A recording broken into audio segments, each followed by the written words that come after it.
This is your boy Beard Meets Food on the dark secret behind vanilla ice cream. So we all know what vanilla ice cream is and how it tastes.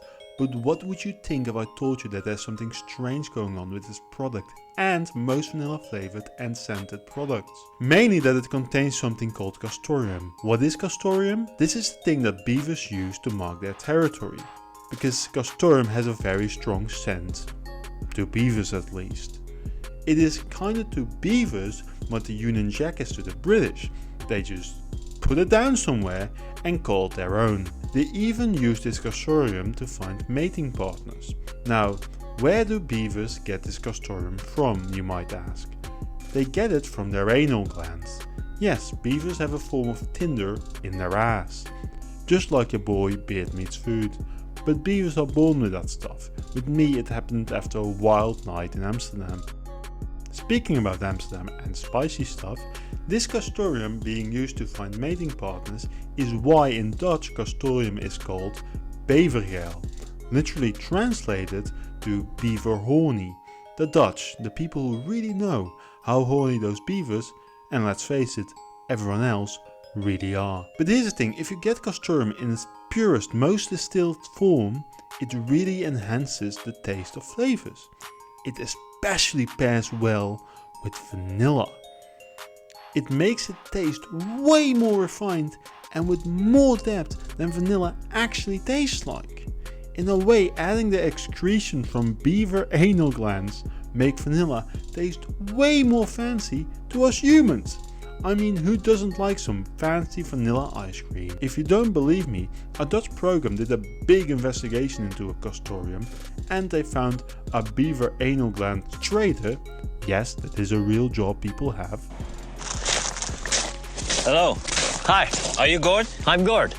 You buy and sell Castoreum. I do. Yes, I do. And well, the beaver anal gland trader said this. You like to smell that? Pretty bad smell, eh? Oh, this smells terrible. It is. It smells terrible.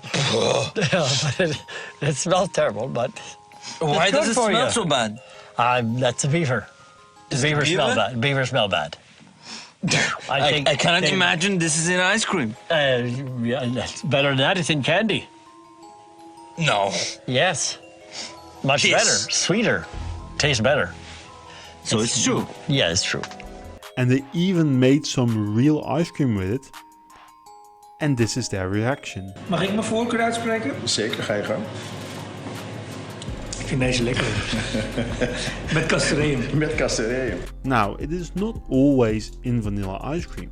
Some companies use synthetic Castoreum and some losers use real vanilla like a bunch of wimpy little vegans. The same goes for other products that have vanilla flavoring or fragrances in them. The thing is that companies don't really want to talk about whether or not they use beaver anal gland juices in their products. I wonder why. And they don't really have to because Castoreum is used in a specific flavor. They used in their product, which then appears on the label as natural flavors. Luckily, the fragrance industry is a lot more open about their use of Castoreum, and it is widely known that in certain perfumes it is used. Even Wikipedia knows about this. So next time you put on some fancy perfume, just thank those beavers and their anal glands. But how did people start using Castoreum as a flavor? I mean, how did they even find out about it? Well, we don't exactly know how people found out about Castoreum, but we do know that the Castoreum was used by people as far back as the Romans. They didn't use it for flavors or fragrances, but for medicine. The Romans used it as a way to induce an abortion, by burning it and then inhaling the fumes. This is not that weird, as Romans also used crocodile dung as a contraceptive. If you're wondering how that worked, Roman women just kinda shoved it up there before sex. What I'm trying to say is that Romans really didn't mind experimenting with animal excretions, so them being the first to use Castoreum isn't really that far of a stretch. Then in the 12th century they started putting it in wine to reduce fever, and in the 19th century it started to be put in perfumes, and pretty soon after this they started using it in flavors because, as everyone even back then already knew is that your sense of smell and your sense of taste are very strongly linked together, so they just made the connection that if it smells nice, it probably will also taste nice. So you can see Castoreum has been used for a long time, but should we stop using it? In my, your boy, Beard Meats Food personal opinion, no. Think about it, we put tons of weird shit in the flavors that make our food taste nice, especially if you are American. The most common compound that creates the tangy flavor in orange flavored things, for instance, is called octyl acetate. Now, even though this chemical compound does occur naturally in fruit, it can also be very cheaply and easily synthesized in a lab from byproducts of oil cracking, so not really that natural. Besides that, all chemical products, including Castoreum and octyl acetate, need to have these things called safety data sheets. The reason they need these sheets is because when someone on an industrial scale works with these products, they need to know how to handle them safely. Now, just for fun, let's compare the two data sheets of Castoreum and octyl acetate.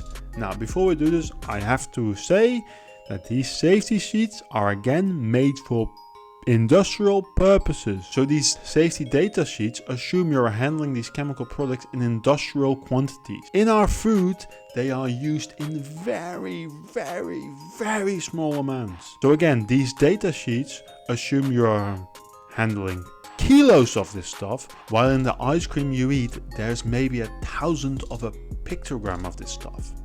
So I'm not saying this stuff is dangerous.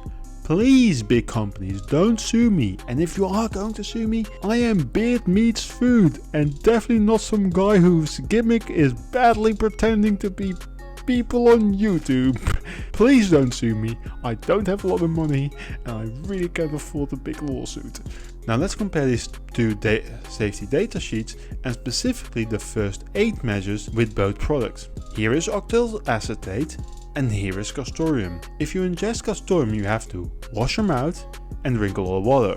Again, this is Castoreum in its most concentrated form and assumes you're handling it in large quantities. And now let's look at octyl acetate. Here it says, clean your mouth with water. Okay, that's good. And get medical attention. The big difference between the two on all points is that you basically need to get medical attention with everything for octyl acetate, while with Castoreum it's kinda just chill. Now, what I'm trying to say is this. Castoreum is a natural flavoring agent that doesn't really affect your health, especially in the insanely small quantities that it is used in. So it's actually like a natural, healthy flavoring component that really makes things taste a lot nicer. So why wouldn't we use it? You might say, well, what about the beavers? Well, in North America these animals can be quite a pest and therefore are hunted and trapped. These pelts are quite valuable, and the only reason why synthetic Castoreum hasn't taken over is because their anal glands are so cheap, because they're basically a waste product. So don't worry, beavers are not being hunted for their subtle, nice, great tasting asses. Castoreum is basically a good way of using every single part of the beaver and making sure nothing of the beaver really goes to waste, seeing as otherwise the anal gland would just be thrown away in the trash. And that would just be a massive waste of a beaver's life, really. So to conclude, this was your boy, Beard Meats Food, and I love eating beaver ass. And so should you. See you later.